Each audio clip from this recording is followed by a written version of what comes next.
বন্ধ অফিস রুমের এক প্রান্তে বসে আছে আবরার। মনোযোগ মনিটর স্ক্রিনে। মুভি চলছে। কি মুভি ঠিক বুঝতে পারছে না আদ্রিতা। অশ্লীল ড্রেস আপ, মাঝে মধ্যেই চুম্বনের দৃশ্য ফুটে উঠছে।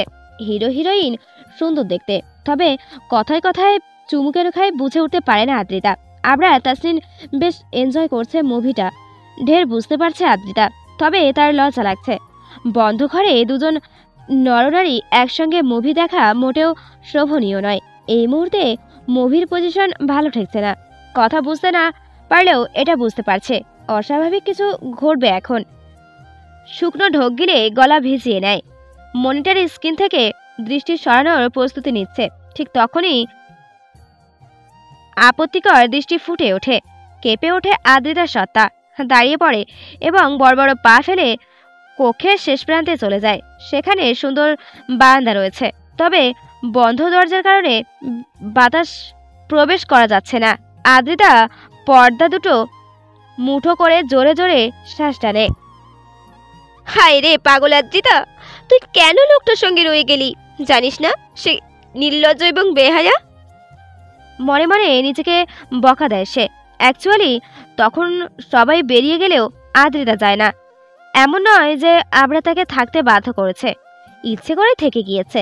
কিছু কথা বলবে আবরারকে এবং সেগুলো বলা জরুরি। কক্ষ খালি হতেই লোকটা কিবোর্ডে আঙুল চালিয়ে একখানা মুভি প্লে করলো। আদ্রিতা কতবার বলল কিছু কথা বলতে চাই, হাতি বাচ্চা গরিলা সেসব কানেই তুলল না। অগত্যা মুভি শেষ হওয়ার অপেক্ষায় আদ্রিতাও বসে রইল লোকটার পাশে। সময় গড়িয়ে ঘন্টা বেরোলো, তবুও লোকটার হেলদোল নেই, যেন সে ছাড়া এই কক্ষে আর কেউ নেই। দীর্ঘ শ্বাস ফেলে আদ্রিতা। দেয়াল ঘড়ির পানে নজর বুলিয়ে দেখে নেয় কয়টা বাজে। সন্ধে হয়ে যাবে কিছু মুহূর্ত পরেই।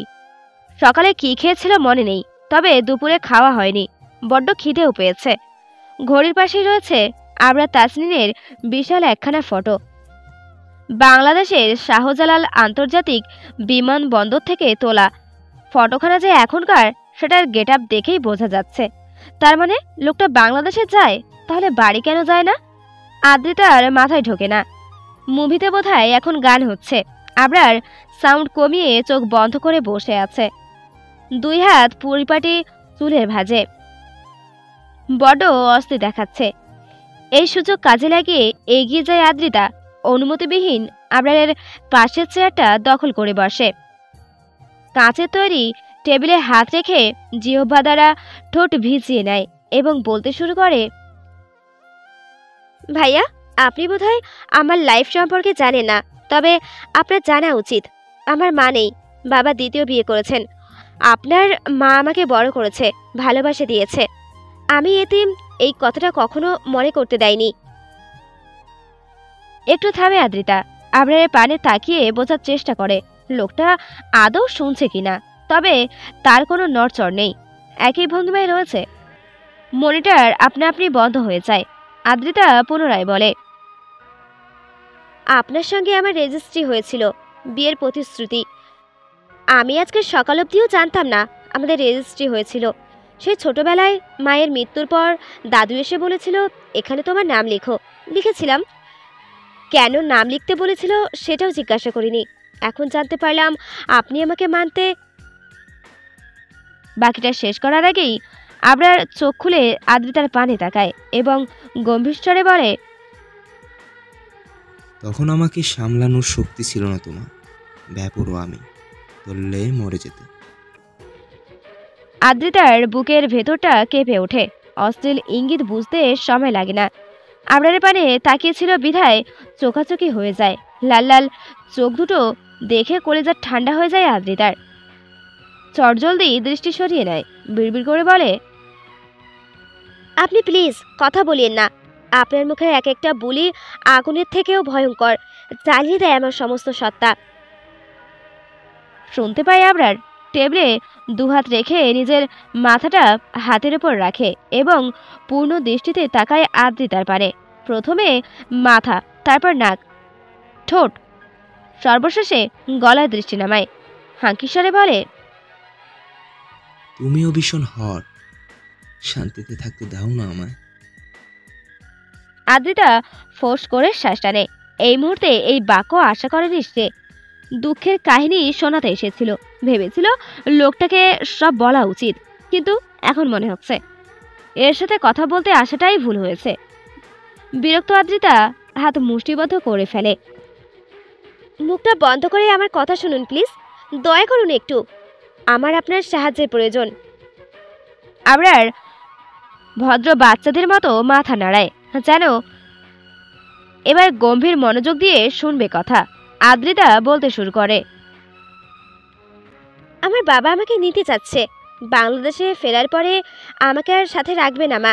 বাবা এবং তার নতুন সংসারে স্থান হবে আমার, যেটা কিছুতেই মানতে পারবো না। আমি মরে গেলেও ওই সংসারে যাব না। একটু থামে আদ্রিতা। আমি আসিফ আদনানকে বিয়ে করতে চাই, দুজনে দুজনকে ভালোবাসি।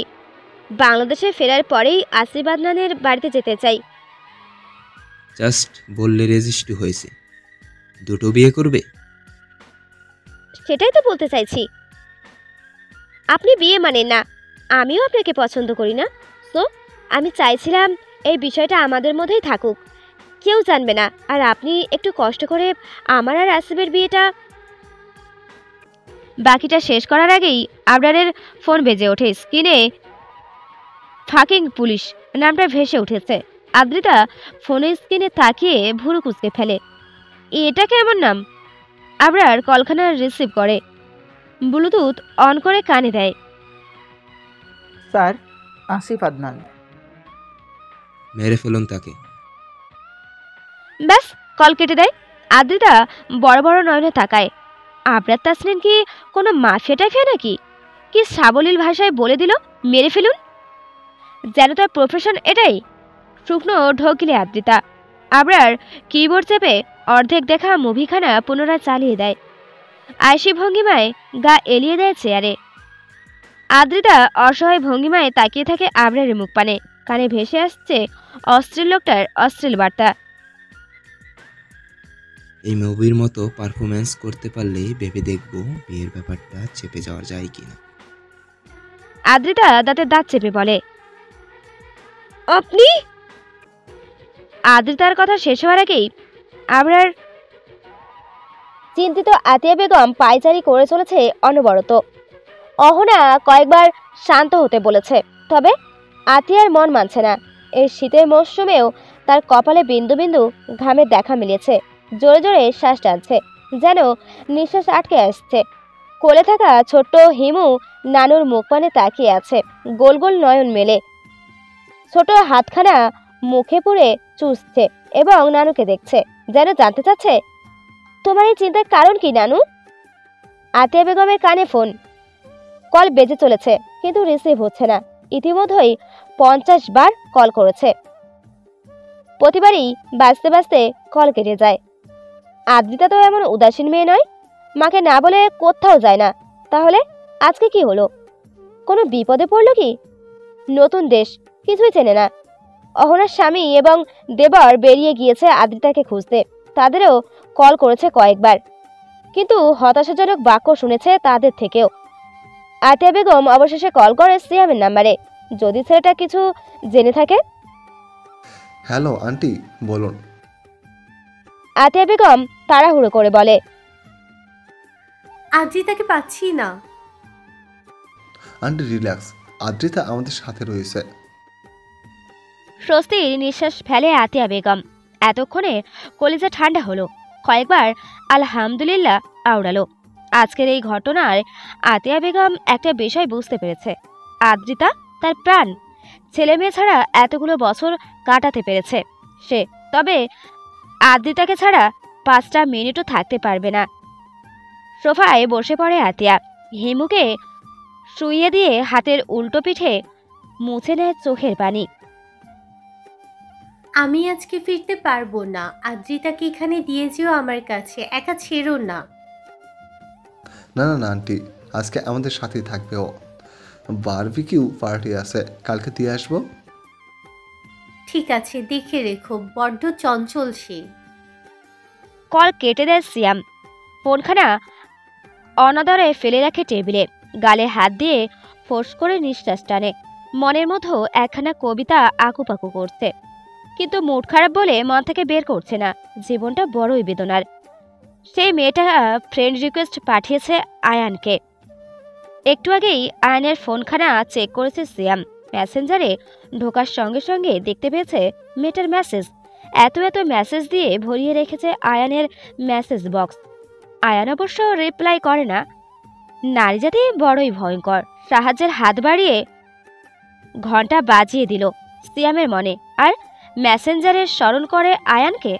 বড়ই দুঃখজনক বিষয়। আয়ান আয়েশ করে কফির মগে চুমুক দিচ্ছে, যেন এই মুহূর্তে কফি খাওয়া ছাড়া আর কোনো কাজ নেই তার। আহাদ ফেসবুকে স্ট্যাটাস দিচ্ছে,